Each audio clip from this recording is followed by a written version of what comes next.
'Twas on the Wednesday evening last, as I was slowly walking past the market as it filled up fast, all for a public auction.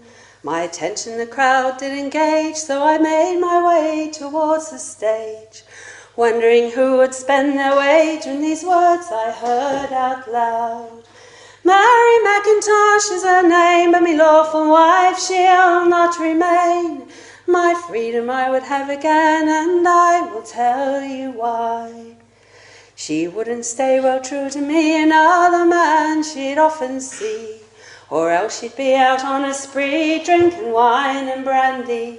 So I brought her to the marketplace, for my life I will no longer waste, to hand her to the auctioneer, for my wife I'll sell today.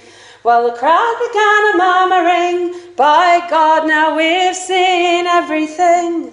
A wife for sale should not prevail, but the auctioneer did sing. Wife for sale, wife for sale, she'll be the joy of your life. Wife for sale, wife for sale, she'll be no trouble or strife.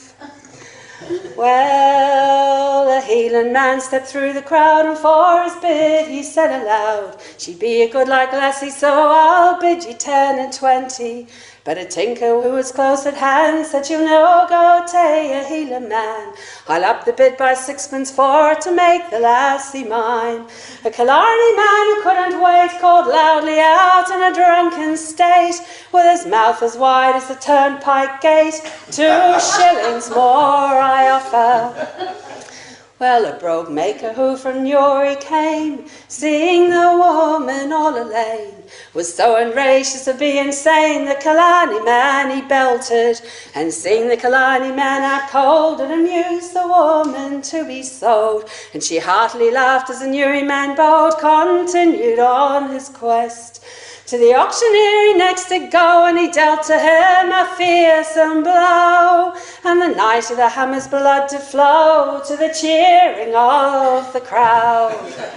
Well, the neighbourhood women they then did barge their kerchiefs and stockings, the stones were large, as through the mob they all did charge, knocking down those before them. To the auctioneer they made their way, as the poor man on the ground did lay, flinging their stones along the way, crying, for this auction you'll pay. One resolute woman with a stone, she knocked Thomas the husband down. You'll know, said your wife, she said with a frown, you contaminated villain. Well, Thomas to his feet did rise, and he struck the woman between the eyes, which did swell up to the fearful size of cabbages in October. And the woman's husband, a sweep by trade, stepped into the fray. He was well away with his bag and scupper, a sally he made upon the husband Thomas. And the neighbourhood woman was so enthused, their voices and stones they continued to use, till a general battle soon ensued, which required police intervention. Well, when the disturbance had been quelled, Thomas insisted his wife he'd sell. But the auctioneer said, go to hell unless I am protected. So some fine young fellows they rallied around, and the knight and the hammer they did surround, and soon more bidding did abound, as the sale began again.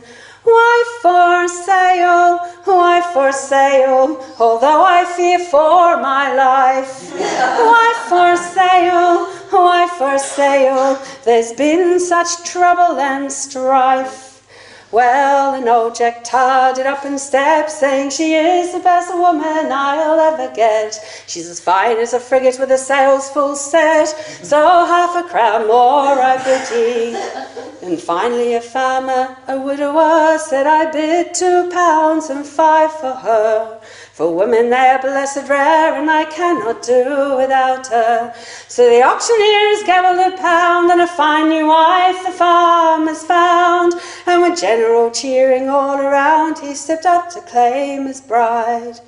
Then the farmer's mounted on his horse, and using but a gentle force, he's pulled up his wife as a matter of course, and they slowly rode away.